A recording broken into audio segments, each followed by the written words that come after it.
Ayyub. Pozmadı ayetin de diyen de abi. Ayetin de.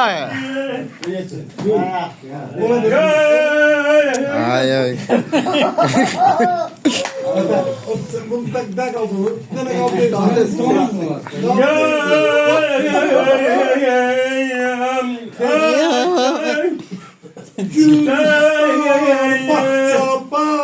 Senden danıştı. Bak bunun dalı oldu.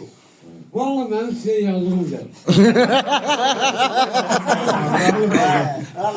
Siz ne gidesin ha? Allah'ım. Ben Eser'de sağlama. Bir Adamda kadarım yok. de silmemeyi Allah'ım olsun. Abi de koyun okusun da bir de diyen da degmiyor.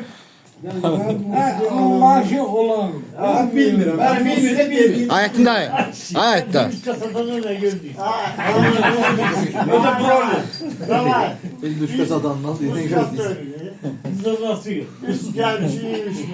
Olgun ama bu kadar. Yere bildi.